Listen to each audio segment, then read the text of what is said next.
जयगुरु Devraj welcome कर my YouTube channel Devraj life vision आपने केमती अच्छे मुझे तो भले आशा कर ठाकुर आप भले थे भगवान समस्त मंगल करूँ आसुन आज गोटे नया ब्लग को आज नया ब्लग आम जा कौटी जा जो वार्षिक सत्संग अधिवेशन से वार्षिक सत्संग अधिवेशन द्वितीय दिन में कहार श्रद्धेय आमर ज्ञान भाई बहुत सुंदर जाजन माने बहुत कम आप देखिए मो ब्लग रे किंतु माने बहुत सुंदर जाजन आउ से भी सेमती पूरा स्लो मोशन जाजन आपन केमती लगुच निश्चय कमेंट करते जनइबे आ डेरी करेंगे ना सुनवा देखा श्रद्धेय ज्ञान भाई बहुत सुंदर जाजन आसत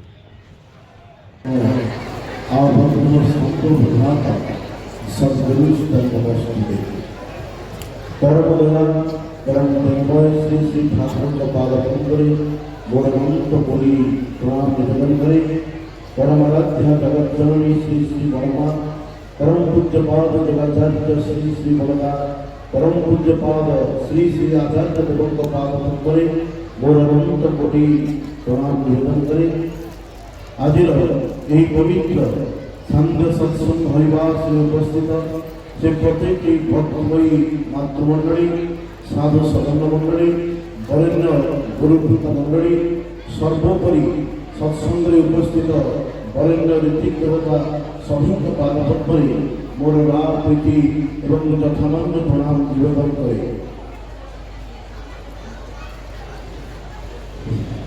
संत कबीर एक सुंदर रेखा सब धरती को कागज करूं सब धरती को कागज करूं लिखनी सपन राय सात समुद्र को मसी करूं तो भी गुरु को लिखा न जाए प्रकृति गुरु को व्याख्या करवा गुरु को विषय कहवा ये समस्त किसी मानव तनुर ये स्वल्प बुद्धि भितर व्याख्या करी हुए ना श्री श्री ठाकुर सुंदर कथा हीरा जभली कोईला प्रभु आवर्तन थाए उत्तम रूपे परिष्कार न कले तार ज्योति बाहर नहीं से संसार में अति साधारण जीव पर रही था प्रेमर प्रक्षालन ही दीप्ति जगत उद्भासित हुए प्रेमीर संग कर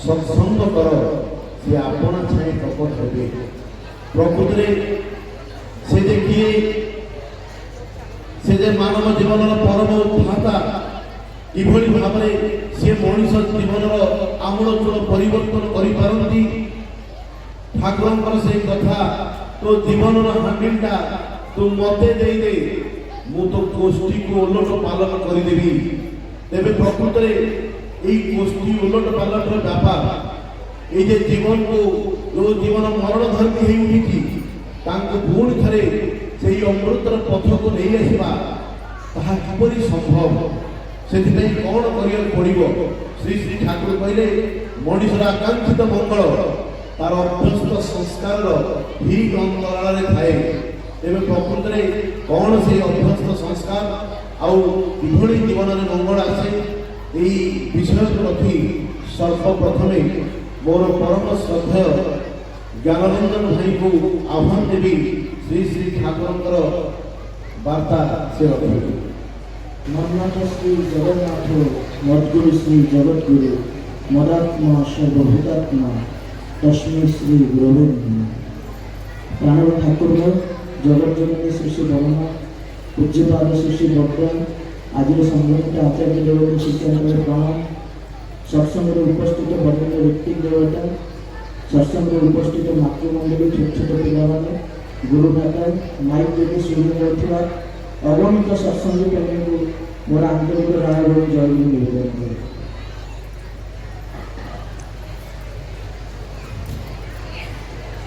भाई गोटे कथा कहले आपने जदि ध्यान देते कि मनीषर मंगलता तार मनीष जो आकांक्षित मंगलता तार निजर अभ्यास पाखे ही थाए से समस्त को ये सत्संग अधिवेशन आरंभ पूर्व पुणी थे नवेदन करे दयाल जो जीवंत अच्छा से आमर पाख लोकर मंगलता जदि आम व्याहत करुचे सहित कथा ସେଠୁ ଟିକେ ନିବୃତ୍ତ ରହିବାଟା ନିଜ ମଙ୍ଗଳ ତଥା ତାର ପାଖ ଲୋକର ମଙ୍ଗଳ ପାଇଁ ମଧ୍ୟ ଉଦ୍ଦିଷ୍ଟ। ସେଥିପାଇଁ ପୁନଃ ପୁନଃ ଆଉ ଥରେ ଅନୁରୋଧ, ସମସ୍ତେ ଯେପରି ନାମମୟ ହେଇକିରି ବସି ରୁହନ୍ତି। ଦୟାଳୁଙ୍କ କଥା ଏଠି ଯୋଉ ଭାଇ ମାଧ୍ୟମରେ ଦୟାଳୁ ନିଜେ ହିଁ କହି ନିଅନ୍ତି ଆପଣମାନଙ୍କର ମଙ୍ଗଳ ପାଇଁ, ଆପଣଙ୍କ ପରିବାରର ମଙ୍ଗଳ ପାଇଁ, ଆମ ସମାଜର ମଙ୍ଗଳ ପାଇଁ, ତାକୁ ଯେପରି ଏଠୁ ବଞ୍ଚିତ ନ ହେଇକି ଯାଆନ୍ତି ଏଇ 1.5 ଘଣ୍ଟା ଭିତରେ। ମହାଭାରତ ସମୟରେ ଗୋଟେ କଥା ମନେ ପଡେ, ଯେତେବେଳେ ମହାଭାରତ ଯୁଦ୍ଧର ଶେଷ ହେଇଛି, ଭଗବାନ ଶ୍ରୀକୃଷ୍ଣ ଯେତେବେଳେ ଯୁଦ୍ଧ ସାରିକିରି ଆସିକିରି ଦ୍ୱାରିକାରେ ପହଞ୍ଚନ୍ତି, ସେତେବେଳେ ମା ରୁକ୍ମିଣୀ ଆସିକିରି ପଚାରୁଛନ୍ତି, ହେ ପ୍ରିୟ ପ୍ରାଣନାଥ, ଆପଣ ଏତେ ବଡ଼ ଦଣ୍ଡ ବିଧାନ କାହିଁ କଲେ? ଦ୍ରୋଣ, ଭୀଷ୍ମ, କର୍ଣ୍ଣଙ୍କ ଭଳିଆ ତପସ୍ୱୀ ଯିଏକି ପରମ ଧାର୍ମିକ, ତାଙ୍କ ଜୀବନର ମୃତ୍ୟୁର କାରଣ ଆପଣ କାହିଁକି ହେଲେ? ଧ୍ୟାନ ରଖିବେ, ଭଗବାନ ଶ୍ରୀକୃଷ୍ଣ କହୁଛନ୍ତି ସେ ସାରା ଜୀବନଟା ପୁଣ୍ୟ କଲେ, କିନ୍ତୁ ଗୋଟେ ଗୋଟେ ଛୋଟ ଛୋଟ ଘଟଣା ବି ସମସ୍ତ ପୁଣ୍ୟକୁ ଧ୍ୱଂସ କରିବାରେ ସହାୟକ ହୁଏ। ଉଦାହରଣ ଦେଇକିରି କହୁଛନ୍ତି, ଯେତେବେଳେ ମା ଦ୍ରୌପଦୀଙ୍କର ବସ୍ତ୍ରହରଣ ହେଉଛନ୍ତି, ସେତେବେଳେ ଭୀଷ୍ମ ପିତାମହ, ଦ୍ରୋଣାଚାର୍ଯ୍ୟଙ୍କ ଭଳି ଲୋକମାନେ ଯଦି ଚୁପ୍ ନ ହୋଇଥାନ୍ତେ, ହୁଏତ ସେଇଟା ଭାରତ ବର୍ଷ ପାଇଁ ଆଜିର ସମୟରେ ଗୋଟେ ବରଦାନ ହେଇଥାନ୍ତା। କର୍ଣ୍ଣଙ୍କ କଥା କହିବା ପାଇଁ ଯାଉଛନ୍ତି, କର୍ଣ୍ଣ ମହାଦାନୀ ଥିଲେ, କିନ୍ତୁ ଯେତେବେଳେ ଅଭିମନ୍ୟୁ ଚକ୍ରବ୍ୟୁହ ଭିତରେ ପଡ଼ିକିରି ଯେତେବେଳେ ପାଣି ପାଇଁ ଚିତ୍କାର କରୁଛନ୍ତି, ସେତେବେଳେ କର୍ଣ୍ଣଙ୍କ ପାଖରେ ପାଣି ଥାଇକିରି ମଧ୍ୟ ସେ ପାଣି ମୁଣ୍ଡେ ଦେବା ପାଇଁ କୁଣ୍ଠିତ ହେଇଥିଲେ। ଭାବନ୍ତୁ, ସମଗ୍ର ଜୀବନ ଜନ୍ମଠାରୁ ଆରମ୍ଭ କରିକିରି ଜୀବନର ସେଇ ଅଧ୍ୟାୟ ପର୍ଯ୍ୟନ୍ତ ଯେତେ ପାପ କରିଥିଲେ, ଗୋଟେ ଗୋଟେ କ୍ଷଣରେ ବି ସେଇଟାକୁ କେମିତି ନିଜ ଜୀବନଟାକୁ ଧ୍ୱଂସ କରିବାରେ ସହାୟକ ହେଲା। ଦୟାଳୁଙ୍କ ପାଖକୁ ଆସିକି ଦେଖୁ, ଅନେକ ଜାଗାରେ ଯୋଉ ଗୁରୁ ଭାଇ ଓ ମା ମାନେ ଅନୁରାଗ ରଖିକିରି, ଦୟାଳୁଙ୍କ ପ୍ରତି ବିଶ୍ୱାସ ରଖିକିରି ନିଷ୍ଠାର ସହିତ ଇଷ୍ଟ କର୍ମରେ ଲାଗିଛନ୍ତି, ସେମାନଙ୍କର କର୍ମଫଳଟା କିପରି ନିୟନ୍ତ୍ରିତ ହେଇଯାଉଛି। ଆହୁରି ଅନେକ ଜାଗାରେ ଦେଖାଯାଏ, ନିଜର ଏଇ ଯେ ଟିକେ ଲେଖାଛି, ଯାହାକୁ ଆମେ ଗୋ ବିଟୱିନ୍ ନେଚର ବି କହୁ, ଶିଥିଳତା ବି କହୁ, ତା ଭିତରେ ଯେତେବେଳେ ଆମେ ଇଷ୍ଟ କର୍ମରୁ ବଞ୍ଚିତ ରହୁ, ସେ ସମୟରେ କେମିତି କର୍ମଫଳଟା ଆମକୁ ଧରି ରଖେ। ସତ୍ସଙ୍ଗର ଆଲୋଚନାର ଅନେକ ଥର ଶୁଣିଛୁ, ଯେବେ ପର୍ଯ୍ୟନ୍ତ ଆମେ ଶ୍ରୀ ଶ୍ରୀ ଠାକୁର ସତ୍ସଙ୍ଗର ହାତରେ ଥାଉ, ସେତେବେଳେ ପ୍ରକୃତି ଆମଠାରୁ ଦୂରେଇ ରହିଥାଏ। ଯେତେବେଳେ ଆମେ ସତ୍ସଙ୍ଗର ସତ୍କର୍ମରୁ, ଇଷ୍ଟକର୍ମରୁ ଦୂରେଇ ଯାଉ, ସେତେବେଳେ ପ୍ରକୃତିଟା ଆମ ଭିତରକୁ ମାଡ଼ି ମାଡ଼ି ଆସେ। ଅନେକ କିଛି ଘଟଣା ଅଛି। ମାର୍କଣ୍ଡେୟ ମୁନିଙ୍କ କଥା ଆପଣମାନେ ସମସ୍ତେ ଶୁଣିଛନ୍ତି, ତଥାପି ସତ୍ସଙ୍ଗରେ ଶୁଣିବାର କିଛି ନିଆରା ସ୍ୱାଦ ଥାଏ। ମାର୍କଣ୍ଡେୟ ମୁନିଙ୍କ ପିତା ମହର୍ଷି ମର୍କଣ୍ଡ, ଯେତେବେଳେ ସେ ତାଙ୍କର କୌଣସି ସନ୍ତାନ ନାହିଁ, ପୁତ୍ର ସନ୍ତାନ ନାହିଁ, ସେ ଯେତେବେଳେ ତପସ୍ୟା କରୁଛନ୍ତି, ସେତେବେଳେ ବ୍ରହ୍ମା ଆସିକି ତାଙ୍କୁ ପଚାରୁଛନ୍ତି, ଆପଣଙ୍କୁ ବୈଶିଷ୍ଟ୍ୟ ଯୁକ୍ତ ସ୍ୱଳ୍ପାୟୁ ପୁତ୍ର ଦରକାର ନା ବୈଶିଷ୍ଟ୍ୟ ହରା ଦୀର୍ଘାୟୁ ପୁତ୍ର ଦରକାର? ଯିଏ ପଣ୍ଡିତ, ଯିଏ ମହର୍ଷି, ଯିଏ ଜ୍ଞାନୀ, ସେ ଚାହିଁବ କି ନାଇଁ ତାର ଏଇ ଯେ ଜାତିଟା, ତାର ଏଇ ଯୋଉ ଯୋଗ୍ୟତା, ତାର ବଂଶର ଯେପରି ଅପମର୍ଯ୍ୟାଦା ନ ହୁଏ, ସେଥିପାଇଁ ସ୍ୱଳ୍ପାୟୁ ଯୁକ୍ତ କିନ୍ତୁ ବୈଶିଷ୍ଟ୍ୟ ଯୁକ୍ତ ଆଉ ଗୁଣୀ ପୁତ୍ର ସେ କାମନା କଲେ। ମାର୍କଣ୍ଡେୟ ମୁନିଙ୍କର ଜନ୍ମ ହୁଏ, ବୟସ 16 ବର୍ଷ ବୟସ ପର୍ଯ୍ୟନ୍ତ ତାଙ୍କର ଆୟୁ। ସେ ଯେତେବେଳେ କହନ୍ତି ତାଙ୍କ ପିତାଙ୍କୁ, ତାଙ୍କ ପିତା ତାଙ୍କୁ ଏଇଟା ଶିଖାନ୍ତି କି ଯଦି ମହାକାଳଙ୍କର, ମହାଦେବ ଶିବଙ୍କର ଉପାସନା କରାଯାଏ, ତାହେଲେ ମୃତ୍ୟୁ ମଧ୍ୟ ଦୂରେଇ ରହିଥାଏ। ସେ ମହାକାଳଙ୍କର ସାଧନା କରୁଛନ୍ତି, ଯମ ଆସିକି ଯେତେବେଳେ ବାରମ୍ବାର ଫେଲୁଅର ହେଉଛନ୍ତି, ସେତେବେଳେ ମହାଦେବ ଶିବ ବିବ୍ରତ ହେଇକିରି ଯମଙ୍କୁ ତ୍ରିଶୂଳ ଧରିକିରି ଗୋଡ଼ଉଛନ୍ତି, ଯାହାଦ୍ୱାରା କି ତାଙ୍କର ଭକ୍ତ ରକ୍ଷା ପାଇପାରିବେ। ଆମେ ମାନେ ଭକ୍ତ ପ୍ରହ୍ଲାଦଙ୍କ କଥା ଜାଣିଛେ, ଯେତେବେଳେ ତାଙ୍କର ପିତା ହିରଣ୍ୟକଶିପୁ ତାକୁ ବାରମ୍ବାର ତାଙ୍କୁ ମୃତ୍ୟୁ ମୁଖରେ ପକେଇବା ପାଇଁ ଚେଷ୍ଟା କରି ମଧ୍ୟ କିପରି ଭାବରେ ସେଥିରେ ସଫଳ ହେଇପାରେନି, ତା ପଛରେ ଯଦି କାରଣ ଦେଖିବା, ତାହେଲେ ଗୋଟେ କଥା ହଉଛି କି ଈଶ୍ୱରଙ୍କ ପ୍ରତି ଅନୁରାଗ। ସତ୍ସଙ୍ଗରୁ ଶୁଣିଛେ, ଇଷ୍ଟଙ୍କ ପ୍ରତି ଅନୁରାଗ ଆମକୁ ରକ୍ଷା କରେ। ଇଷ୍ଟ ଯେତିକି ରକ୍ଷା କରନ୍ତି, ତାଠୁ ଅନୁରାଗ ଆମକୁ ରକ୍ଷା କରେ। ସେଥିପାଇଁ ଏଇଠି ଦୈନନ୍ଦିନ ଜୀବନରେ ଆମକୁ ଇଷ୍ଟକର୍ମ ଭିତରେ ରହିବା ପାଇଁ ଶ୍ରୀ ଶ୍ରୀ ଠାକୁର ଏଇ କଥା ଅଭୟବାଣୀ ଦେଇକିରି ଗଲେ କି ମହା ପାପ କଥା, ଗୋହତ୍ୟା, ନାରୀ ହତ୍ୟା, ବ୍ରହ୍ମ ହତ୍ୟା କଥା, ମତେ ଟିକେ ତୋର ହୃଦୟରେ ସ୍ଥାନ ଦେ, ତୋର ସବୁ ପାପ ତାକୁ ଧୋଇଦେବି। ପୁଣି ସତ୍ୟାନୁସରଣରେ କହିଲେ କି ତୋ ଉନ୍ନୟନ ପାଇଁ ତୋତେ ଆଉ ଭାବିବାକୁ ପଡିବନି। ପୁଣି ଆଉ ଗୋଟେ ଜାଗାରେ ଆମେ ଦେଖିଛୁ ଦୟାଲ ଏଇଟା କହୁଛନ୍ତି କି ସାରା ଜୀବନଟା ତ କାଟିଦେଲୁ, କେତେ କଣ କଲୁ, ଏଇ ଜନ୍ମଟା ଏଇ ବ୍ରାହ୍ମଣ ହାତରେ ଦେଇକି ଦେଲେ। ଶ୍ରୀ ଶ୍ରୀ ଠାକୁର ଯିଏକି ଗର୍ଜିୟସଲି ସିମ୍ପଲ, ୱାଇଜଲି ଫୁଲିଶ, ଆବନର୍ମାଲି ନର୍ମାଲ, ତାଙ୍କ ପାଖରେ ଠାକୁର ଶଶରେ ଥିବା ଅବସ୍ଥାରେ ଯେତେବେଳେ ତାଙ୍କର ଭକ୍ତବୃନ୍ଦ ମାନେ ଥିଲେ ଅନେକ କିଛି ଘଟଣା ଦେଖାଯାଏ। ତା ପୂର୍ବରୁ ଆଉ ଗୋଟେ ଘଟଣା ଆପଣଙ୍କ ଆଗରେ ଉପସ୍ଥାପନା କରିବି। ୟୁରୋପିଆନ ଜଣେ ବ୍ୟକ୍ତି 1903 ମସିହାର ଘଟଣା, ତାଙ୍କ ନାଁ ହେନରୀ। ତାଙ୍କ ଭଉଣୀ ଜଣଙ୍କୁ ଅତିଷ୍ଠ ଭାବରେ ଭଲ ପାଇ ବସନ୍ତି, କିନ୍ତୁ ସେ ଯାହାକୁ ଭଲ ପାଆନ୍ତି ସେ ତାଙ୍କ ପ୍ରତି କେବଳ ଗୋଟେ ସାମୟିକ ପ୍ରେମ ଥାଏ। ଆଉ ଉତ୍ତିଷ୍ଠ ହେଇକି ସେ ଯେତେବେଳେ ତାଙ୍କ ଭଉଣୀ ହେନରୀଙ୍କ ଭଉଣୀ ଯେତେବେଳେ ସେ ଭଲ ପାଉଥିବା ମଣିଷକୁ ବିବାହ ପାଇଁ କହନ୍ତି, ସେ ତାଙ୍କୁ ମନା କରନ୍ତି। ସେ ଆସିକିରି ଅତିଷ୍ଠ ହେଇକିରି ଭାଇକୁ କହନ୍ତି, ଏଇ ଘଟଣା ଭିତରେ ହେନରୀ କହନ୍ତି, ମୁଁ ଯଦି ଭଉଣୀର ଏଇ ଅବସ୍ଥା ଅଛି ତାହେଲେ ମୁଁ କିଛି ଗୋଟେ ଷ୍ଟେପ୍ ନେବି। କିନ୍ତୁ ଘଟଣା ସମୟରେ ତାଙ୍କ ଭଉଣୀ ମଧ୍ୟ ମୃତ୍ୟୁବରଣ କରୁଛନ୍ତି এই অবস্থায় পড়িকি। ଆଉ ସେ ହେନରୀ ଯିଏ ସେ ରାଗ ଗର୍ବ ହେଇକିରି ଯାଉଛନ୍ତି ସେ ବ୍ୟକ୍ତିକୁ ଗୁଳି ମାରିବା ପାଇଁ। ଆଉ ଯେତେବେଳେ ଗୁଳି ମାରୁଛନ୍ତି ତାଙ୍କର ଏଇଠି କାନ ଦେଇକିରି ଖସି ଯାଉଛି ଗୁଳିଟା, ଇଞ୍ଜୋର୍ଡ ହେଇଯାଉଛନ୍ତି, କିନ୍ତୁ ସେ ଗୁଳିଟା ଯାଇକିରି ଗୋଟେ ଗଛରେ ଲାଖିକି ରହୁଛି। ସମୟ କ୍ରମରେ ଯେତେବେଳେ ହେନରୀଙ୍କର ବିବାହ ହେଇଛି ଆଉ ସେ ତାଙ୍କ ସ୍ତ୍ରୀ ଯେତେବେଳେ ଘର ତିଆରି କରିବା ପାଇଁ ଯାଉଛନ୍ତି ଆଉ ତାଙ୍କୁ ଯେତେବେଳେ କାଠର ଦରକାର ପଡ଼ିଛି ଫର୍ଣ୍ଣିଚର ପାଇଁ, ସେ ଗଛଟା ତାଙ୍କ ଘର ପାଖରେ ଥିଲା ଯେଉଁଟା, ତାକୁ ଯେତେବେଳେ ବ୍ଲାଷ୍ଟ କରିକିରି ଫର୍ଣ୍ଣିଚର ବନାଇବା ପାଇଁ ଯାଆନ୍ତି, ହଠାତ୍ ସେ ଗୁଳିଟା ଆସିକିରି ହେନରୀଙ୍କ ମୁଣ୍ଡରେ ବସିକିରି ତାଙ୍କର ମୃତ୍ୟୁର କାରଣ। କହିବାର ଉଦ୍ଦେଶ୍ୟ ଏଇଆ କି କର୍ମଫଳ ଆମେ ଯୋଉଟା କରିଥାଉ ସେଇଟା ବୁଲି ବାଙ୍କିକିରି ଆମ ପାଖକୁ ଆସିବାର ଥୟ। କେବଳ କେବଳ ପୁରୁଷୋତ୍ତମଙ୍କ ସଂସ୍କାର ଆମକୁ ସେଇ କର୍ମଫଳ ରକ୍ଷା କରେ। ଘଟଣା ଗୋଟେ 1903 ମସିହାର ନନୀ ଗୋପାଳ ଦେ, ଯିଏକି ଜଣେ ସେଇ ସମୟରେ ବ୍ରିଟିଶଙ୍କ ବିରୋଧରେ ସଂଗ୍ରାମ ଚଳାଇଥିବା ଜଣେ ସଂଗ୍ରାମୀ, ଯିଏକି ଅନେକ କିଛି ସ୍ୱାଧୀନତା ସଂଗ୍ରାମ ପାଇଁ ଅନେକ କିଛି ଷ୍ଟେପ୍ ନେଇଥିଲେ, ଯାହାକି ବ୍ରିଟିଶର ମାନଙ୍କର ଆଖିରେ ପଡ଼ିକିରି ତାଙ୍କୁ ସେ ଗୋଟେ ସ୍ୱଦେଶୀ ଆତଙ୍କବାଦୀର ଗୋଟେ ନାଁ ତାଙ୍କୁ ପ୍ରେଡିକ୍ଟ କରାଯାଉଥିଲା। ସେ ଯେତେବେଳେ ତାଙ୍କ ଭଉଣୀଙ୍କ ଘରକୁ ଆସନ୍ତି, ତାଙ୍କୁ ହିମାୟତ କରିବେ, ତାଙ୍କ ଭଉଣୀ ଆଉ ଭିଣୋଇ ତାଙ୍କୁ କହନ୍ତି ତୁମେ ଯାଇକିରି ଟିକେ ଶ୍ରୀ ଶ୍ରୀ ଠାକୁରଙ୍କର ଦର୍ଶନ ଲାଭ କର, ହୁଏତ ତୁମକୁ କିଛି ରାସ୍ତା ମିଳିପାରେ।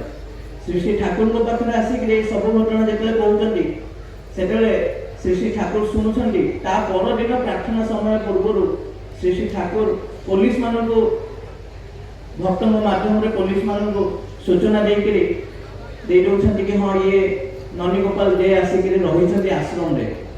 ଆଉ ପୋଲିସ ମାନେ ସାଧା ପୋଷାକରେ ଧଳା ପୋଷାକ ପରିଧାନ କରିକିରି ନନୀ ଗୋପାଳ ଦେଙ୍କୁ ବାନ୍ଧିକି ନେଇଯାଉଛନ୍ତି।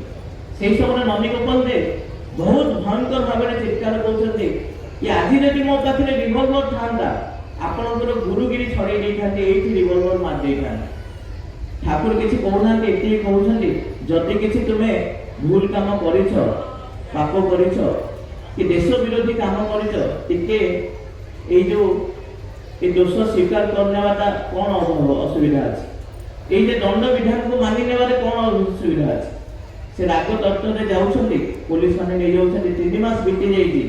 ଶ୍ରୀ ଶ୍ରୀ ଠାକୁର ସରକାର ଦାଙ୍କୁ କହୁଛନ୍ତି ତାଙ୍କୁ ଯାଇକିରି, ଭୋଳନାଥ ସରକାର ଦାଙ୍କୁ କହୁଛନ୍ତି ତାଙ୍କୁ ଯାଇକିରି ମୁକୁଳେଇ ଆଣିବା ପାଇଁ। ସେ କଲିକତାର ଦମଦମ ଯୋଉ ଜେଲ ଅଛି ସେଇଠି ରହିଛନ୍ତି। ଆଉ ଯେତେବେଳେ ଯେଉଁ ଦିନ ଭୋଳନାଥ ସରକାର ଯାଉଛନ୍ତି ସେଦିନ ପ୍ରଚଣ୍ଡ ବର୍ଷା ହେଇଛି ରାତିରେ। ସେ ନାମ କରୁଛନ୍ତି ଆଉ ଏଇଟା ପ୍ରାର୍ଥନା କରୁଛନ୍ତି, ସଂଶୟ ଅଛି ମନରେ କି ମତେ ଠାକୁର ଇଏ କି କଠିନ କାମରେ ପକେଇଦେଲେ। କିନ୍ତୁ ସେ ନାମ କରୁଛନ୍ତି। ସେଇଦିନ ଅସଂଖ୍ୟ ଭାବରେ ଯେତେବେଳେ ବର୍ଷା ହେଇଛି ସେଇ ସମୟରେ ସେ ଜେଲ୍ କି ଛିନବିନ ହେଇଯାଇଛି, ଭାଙ୍ଗି ଯାଇଛି। ବ୍ରିଟିଶର ମାନଙ୍କର ଗୋଟେ ରୁଲ ଥାଏ କି ଯଦି କୌଣସି ପ୍ରାକୃତିକ ଦୁର୍ବିପାକରେ ଜେଲ୍ ଭାଙ୍ଗିଯାଏ ତାହେଲେ ସେଇ ସମୟରେ ଫାଶୀ କିମ୍ବା ଆଜୀବନ କାରାଦଣ୍ଡ ବିଧାନ ହେଇଥିବା ବ୍ୟକ୍ତି ବିଶେଷକୁ ବା କଏଦୀଙ୍କୁ କାରାମୁକ୍ତ କରାଯାଏ। ସେଦିନ ବୁଝିପାରୁଛନ୍ତି ନନ୍ଦୀଗୋପାଳ ଦେ କି ଯାହାର ମୃତ୍ୟୁର ଥିଲା ଭୟ, ଯାହାର ଜୀବନରେ ଆଉ କୌଣସି ଆଶା ନଥିଲା, ଦୟାଳୁ ତାଙ୍କୁ କେମିତି 3 ମାସର ଏଇ ଦଣ୍ଡ ବିଧାନ ଭିତରେ ତାକୁ ମୁକୁଳି ଦେଇ ପାରୁଛନ୍ତି। ପରବର୍ତ୍ତୀ ଅବସ୍ଥାରେ ସେ ଆଶ୍ରମର ନିୟତ କର୍ମୀ ହେଇ ଉଠନ୍ତି। ମାତା ମନମୋହିନୀ ଦେବୀଙ୍କ ଠାରୁ ଦୀକ୍ଷା ନେଇକି ଆଶ୍ରମରେ ରହିଯାଏ। କହିବାର ଉଦ୍ଦେଶ୍ୟ ଏଇଆ, ଯୋଉ ମାର୍କଣ୍ଡେୟ ମୁନିଙ୍କ ଠାରୁ ଆରମ୍ଭ କରିଥିଲେ, ଯେଉଁଦିନ ମାର୍କଣ୍ଡେୟ ମୁନି ମହାଦେବଙ୍କୁ ପୂଜା କରିବାକୁ ଲାଗିଲେ, ସେଇଦିନ ଠାରୁ ଏ ମହାମୃତ୍ୟୁଞ୍ଜୟ ମନ୍ତ୍ରର ଉଦ୍ଭାବନ ହେଇଥିଲା, ସେଇଦିନଠୁ ଆରମ୍ଭ ହେଇଥିଲା। ସେବେଠାରୁ ହିଁ ସେ ମନ୍ତ୍ର ଆଜିକା ସମୟରେ ମହାମୃତ୍ୟୁଞ୍ଜୟ ମନ୍ତ୍ର ଜୀବନକୁ ଆଗକୁ ବଢିବାରେ ସହଯୋଗ ହେଉଛି। ଶ୍ରୀ ଶ୍ରୀ ଠାକୁରଙ୍କ ପାଖକୁ ଆସିକି ଜାଣିଲୁ କି ସବୁ ଦେବାଦେବୀଙ୍କ ସାର୍ଥକତା ପୁରୁଷୋତ୍ତମଙ୍କ ପାଖରେ ଥାଏ। ଦୟାଳୁଙ୍କ କ୍ଷେତ୍ରରେ ମଧ୍ୟ ଦେଖାଯାଏ, ଯିଏ ଯେତିକି ଭାବରେ ତାଙ୍କ ପ୍ରତି ଟିକେ ମନୋଭାବ ନେଇକିରି ବି ଯଦି ଚାଲିଛି, ତାହେଲେ ତାର ମୃତ୍ୟୁ ଯୋଗ ପର୍ଯ୍ୟନ୍ତ ବି ଘଟିଛି। ଖାଲି ମୃତ୍ୟୁ ଯୋଗ ନୁହଁ, କର୍ମଫଳଟା କେମିତି ନିଜର ଅଭ୍ୟସ୍ତ ଚଳଣି ଭିତରେ ଦେଇ କଟିଥାଏ। ଦୁର୍ଗାନାଥ ସାନ୍ୟାଲ ଦାଙ୍କ କଥା ଆମେମାନେ ସମସ୍ତେ ଜାଣିଛୁ। ତାଙ୍କୁ କ୍ଷମା କରିବେ, ଖଲିଲୁର ରେହମାନଙ୍କ କଥା ଆମେ ସମସ୍ତେ ଶୁଣିଛେ କି ସିଏ ଯେତେବେଳେ, ଖଲିଲୁର ରେହମାନ ହେଉଛନ୍ତି ଜଣେ ମୁସଲମାନ ଭକ୍ତ, ପାବନା ଜିଲ୍ଲାର, ଠାକୁରଙ୍କ ପାଖକୁ ଆସୁଛନ୍ତି। ତାଙ୍କର ପୁଅର ଏଇ ଯେ ଜ୍ୱର ହେଇଥିଲା, ଜ୍ୱରରେ ପୀଡ଼ିତ ଥିଲେ, ଦେହ ଖରାପରେ ପୀଡ଼ିତ ଥିଲେ, ଆସିକି ଠାକୁରଙ୍କ ପାଖକୁ କହିବା ପୂର୍ବରୁ ଠାକୁର ତାଙ୍କୁ କହିଦେଉଛନ୍ତି, ସେ ଗୋଟେ ଜାଗାରେ ଯେଉଁଠି ହିନ୍ଦୁ ମୁସଲମାନ ଭିତରେ ଅସାମଞ୍ଜସ୍ୟ ଅଛି, ଯାଇକିରି ତୁମେ ସେଠି ଯାଇକିରି ଟିକେ ସେଠି ଇଷ୍ଟ କର୍ମ, ଯାଜନ କର୍ମ ଜାରି ରଖ। ସେ ଯାଉଛନ୍ତି, କିଛି ଦିନ ବ୍ୟାପି ଯାଇଛି। ତା ପରବର୍ତ୍ତୀ ଅବସ୍ଥାରେ ସେ ମନରେ ଭୁଲି ଯାଇଛନ୍ତି ଯେ ପୁଅର କ'ଣ ଅବସ୍ଥା ହେଇଥିବ। ଯେତେବେଳେ ଆଶ୍ରମକୁ ଆସିକିରି ପହଞ୍ଚନ୍ତି, ଆଶ୍ରମରେ ପୁଣି ଥରେ ଠାକୁର ତାଙ୍କୁ କହୁଛନ୍ତି, ଆରେ ତୋର ପୁଅର କିଛି ଗୋଟେ ଦେହ ଖରାପ ହେଇଥିଲା, କହୁଥିଲୁ, ଯା ଦେଖିବା। ଘରକୁ ଯେତେବେଳେ ପହଞ୍ଚନ୍ତି, ଯାଇକି ଦେଖୁଛନ୍ତି ପୁଅ ସୁସ୍ଥ ହେଇକିରି ପଡି ଅଛି। ଆଉ ଘରେ ଖବର ଏଇଟା ପାଉଛନ୍ତି କି ସେ ବାପାକୁ ଦେଖିବା ପାଇଁ ଯୋଉ ତା ଭିତରେ ସ୍ପୃହାଟା ଜାଗିଲା, ସେଇଟା ହିଁ ତାକୁ ବଞ୍ଚେଇ ରଖିପାରିଲା। ଦୁର୍ଗାନାଥ ସାନ୍ୟାଲ ଦାଙ୍କ କଥା ଶୁଣିଛେ ଆମେ କି ତାଙ୍କର ପେଟ ବିମାରୀ ବହୁତ ଭାବରେ ଥିଲା। ଆଶ୍ରମରେ ରହିବା ଭିତରେ ଦେଇ ଗୋଟେ ଥରେ ଯେଉଁ ସମୟରେ ତାଙ୍କର କିଛି ମୂଲିଆ ମଜଦୁର ମାନେ ଗୋଟେ ଜାଗାରେ ରୋଷେଇ କରୁଛନ୍ତି, ଆଉ ସେଠି ଗୋଟେ ଆମେ ଯୋଉଟା କହୁଛେ ବଗଡ଼ା ଭାତ, ଟାଣ ଭାତ ଆଉ ମଟର ଡାଲିର ତରକାରୀ ହେଇଛି। ତାଙ୍କର ଖାଇବା ପାଇଁ ବହୁତ ଲାଳସା ଜାଗିଛି। କେମିତି ଖାଇବେ, ପେଟ ବିମାରୀ, କିନ୍ତୁ ଠାକୁରଙ୍କ ନିର୍ଦ୍ଦେଶରେ ସେ ଖାଉଛନ୍ତି, ଆଉ ତାଙ୍କର ପେଟ ଭଲ ହେଇଯାଉଛି। ଠାକୁର ଶଶରେ ଥିବା ଅବସ୍ଥାରେ, ଏଇଟା ବିକାଶ ରଞ୍ଜନ ଭୂମିଙ୍କ ବହିରେ ଆମେ ପାଇଛୁ, ପଢିଛୁ। ଶ୍ରୀ ଶ୍ରୀ ଠାକୁର ଶଶରେ ଅବସ୍ଥିତ ଥିବା ସମୟରେ ଯେତେବେଳେ ଠାକୁର ବସୁଛନ୍ତି, ବିଜୟ ଉତ୍ସବ ଚାଲିଛି, ଅନେକ ଭକ୍ତଗଣ ଆସିକିରି ପହଞ୍ଚନ୍ତି। ସେଇ ସମୟରେ ଗୋଟେ କମ୍ବଳ ଘୋଡ଼ି ହେଇକିରି ଜଣେ ଭାଇଟେ ଆସିକିରି ପହଞ୍ଚେ, ଆଉ କେହି କିଛି ଦେଖିପାରୁନାହାନ୍ତି। ଠାକୁରଙ୍କ ପଛରେ ଯେଉଁମାନେ ଥିଲେ ସେମାନେ ଦେଖୁଛନ୍ତି, ତାର ମୁହଁ ସାରା ଅସଂଖ୍ୟ ଭାତୁଡ଼ି ହେଇଛି, ଦେହ ସାରା ବି ଭାତୁଡ଼ି ହେଇଛି। ଟିକେ କମ୍ବଳଟା କାଢିକିରି ସମସ୍ତେ ଦେଖିପାରୁଛନ୍ତି, କମ୍ବଳଟା ଯେତେବେଳେ କାଢୁଛି ଦେଖିପାରୁଛନ୍ତି। ଆଉ ଠାକୁର ଧୀରେ କିନା ତାକୁ ଚାହିଁକିରି କହୁଛନ୍ତି, ଯା ଟିକେ ଆନନ୍ଦ ବଜାର କରିଦେଇଆ। ଆନନ୍ଦ ବଜାରରେ ସେ ଅତି ଆତ୍ମତୃପ୍ତିର ସହିତ ବହୁତ ଦିନ ପରେ ଖାଇବା ଆରମ୍ଭ କରୁଛନ୍ତି। ଆଉ ଖାଇସାରିକି ଯେତେବେଳେ ଆସିକିରି ପହଞ୍ଚନ୍ତି, ଯେତେବେଳେ ମୁହଁ ଧୋଉଛନ୍ତି, ଆସିକିରି ଦେଖୁଛନ୍ତି ସେ ଯେତେ ପାଣି ମୁହଁରେ ଛାଟୁଛନ୍ତି, ସେତେ ତାଙ୍କର ଭାତୁଡ଼ି ଗୁଡାକ ସବୁ ଗଳି ପଡୁଛି। ଆଉ ସିଏ ସେଇ ସମୟରୁ ହିଁ ଆସିକିରି ପହଞ୍ଚନ୍ତି ଆଶ୍ରମରେ, ଠାକୁରଙ୍କ ପାଖରେ ବୋ ବୋ ହେଇ କାନ୍ଦୁଛନ୍ତି। କାହିଁକିନା ତାଙ୍କର ଯୋଉ ଦୁରାରୋଗ୍ୟ ବ୍ୟାଧିଟା, ଯାହା ସକାଶେ ସିଏ ବହୁ ବର୍ଷ ଧରି ବୋଧେ ନ ଗାଧେଇକିରି ଥିବେ, ବହୁ ବର୍ଷ ଧରି କାହାକୁ ମୁହଁ ଦେଖେଇ ପାରୁନଥିବେ, ଠାକୁରଙ୍କ ପାଖରେ ଯୋଉମାନେ ଥିଲେ ସେଦିନ ଭକ୍ତମାନେ, ସେମାନେ ଦେଖୁଛନ୍ତି ସେ ଗୋଟେ ନଜରରେ କେମିତି ଦୁରାରୋଗ୍ୟ ବ୍ୟାଧି କଟିଯାଉଛି। କିନ୍ତୁ ଠାକୁରଙ୍କୁ ଯେତେବେଳେ ପଚରାଯାଏ କି ଦୟାଳୁ ଆପଣଙ୍କ ଜଗତରେ ମିରାକଲ କ'ଣ, ଠାକୁର କୁହନ୍ତି, ମୁଁ ଭାବେ ମୋ ଜଗତରେ କିଛି ମିରାକଲ ନାହିଁ, ତୁମେ ଯେ ଆଜି ଆସିକିରି ଏ ସତ୍ସଙ୍ଗରେ ବସିଛ, ଏଇଟା ହିଁ ସବୁଠୁ ମିରାକଲ। ପୁଣି ଦୟାଳୁଙ୍କର କେତେ ଆଶା, ସେ ଏଇଟା ବି ଆଶା କରନ୍ତି କି ଆମେ ପ୍ରତିନିୟତ ଯେପରି ଇଷ୍ଟ କର୍ମରେ ଲାଗି ରହୁ। ଏଇ ଯେ ଇଷ୍ଟବୃତ୍ତିରୁ ଆମେ ଆରମ୍ଭ କରୁ, ଏଇ ଯେ ଇଷ୍ଟବୃତ୍ତି ପୂର୍ବରୁ ନାମ ଧ୍ୟାନର ବ୍ୟବସ୍ଥା ରହିଛି। ইয়ার কারণ কার্যকারণ আজ বুঝালে ভারতবর্ষে দেখুন 140 কোটি লোক অনেক কিছু ধার্মিকতা আগুক বড়ুছে, प्रत्येक दिन जदि देखिबा किसी ना किसी धर्म रिलेटेड स्पिरिचुअल रिलेटेड हमको मिलुଛି अनेक किसी महर्षि माने तांकर आज के समय रील्स भी आसी गलानी वीडियो भी आसी गलानी अर्थनैतिक क्षेत्र में मध्य भारत आगे को बढ़ुଛି परिवार क्षेत्र में अनेक परिवार जो समय कालिका समय दुरारोग्य रे थिले जो मान दारिद्र्य व्याधि थिला आज के समय से मान भेट स्वच्छल हेले किंतु एते सब भितर जदि देखिबा मनुष्य पाखरे से धैर्यता नहीं से संयोगता नहीं से सहति नहीं जहाँ द्वारा कि तार चेतनार विकासता नहीं अनेक किसी थिबा अवस्था रे भी जदि मनुष्य पाखरे से चेतनाता न थाए ताहाले किंतु से मंगलर अधिकारी होई पारे सत किंतु से मंगलता को उपभोग करि पारे दयाल जगत रे सकाल आरंभ हुए दबार भावर सहित ठाकुर एटा कहिले कि तुमे माने हुए तो दबार इच्छा न थाए किंतु मु जानि सुनि तुमको मागे कि हुए तो अत्यधिक स्वच्छल अछि किंतु जेउ लोकटा कौन स्वच्छल अछि जहा पाके नाही मु ताको टिके मागिबाकू बहुत इच्छा करे ठाकुर एटा कहिले ठाकुर को बहिरा में जानो कि जहार श्री श्री ठाकुर एटा कहिले जहार मते देबाकू आग्रह सृष्टि हुए जे मते देबा आरंभ करे तार भाग्य से समय खोलिबा आरंभ हुए भाग्य अर्थात दयाल को सत्संग राशि जानलो भू अर्जित कर्म फल जहां एठी हमें करबा सेटा ही हम भाग्य खोलिबो सी प्रारब्ध आमे हो प्रारब्ध दयाल এই যে সকাল ইষ্টভূতির কথা দেলে নামধ্যানের কথা দেলে সত্য অনুজ্ঞানের কথা দেলে যে এটাকে মেকানিক্যাল ভাবে করে তার চেতনাটা সেই প্রকার যে এটাকে নিষ্ঠার সহিত করে তার চেতনাটা বহুত আগুন যায় মালিকার আমি শুনিছু ঝাড় বাড় ধরে যেতিকি রহিবে বিহন দিবে সেই কিন্তু আজকের সময় কোন হচ্ছে আপন দেখন্তু সমস্ত আমি সোশ্যাল মিডিয়া সহিত সংশ্লিষ্ট জড়িত एमिति गोटे सप्ताह नाही जो दिन कि हमर सोशल मीडिया रे रीप शब्दटा हम देखिबा को पाउ नथिबा ताले एते सब उन्नति भितरे मनुष्य काहे कि एई अकार मुक्ति रे पडुछि कोन रही छी काहे कि तार मानवीयता टिके क्षण होई जाई दयाल आरंभ गले एई जिंस रुति सकाळ नी इष्टवृत्ति दबर आ इष्टवृत्ति देई कि सुचेई देबा को चाहिले सिही केंद्र आ ताको माध्यम रे जहां भी आरंभ होते आम जो देऊ से श्री श्री ठाकुर को सत्संग आसिया भितर शुणी गोटे कथा कि इष्टवृत्ति करने भितर दाना कलार अभाव रही अनेक भाई मान अनेक परिवार देखीचु आजन्म दारिद्र्य कटि जाए कौन से संस्कार कौन से अभ्यास कौन से प्रत्येक दिन करणी कि कौन से रही से गुण तत्व जहाँकि आमको समस्त को एका संगे आदर्श मुखी करें पारिबो स्वच्छल करें पारिबो लक्ष्मीमंद करें पारिबो परवर्ती भाई ता ऊपर विशेष भाव में अवधारणा करेंगे पुणी थे समस्त मंगल कामना करे जय आज ब्लॉग तुम देखिले सदा ज्ञान भाई बहुत सुंदर जाजन आपन केमती लगे से कमेंट कर पुणी देखा गोटे नया ब्लॉग रोचे आप नमस्कार जय जगन्नाथ जय गुरु।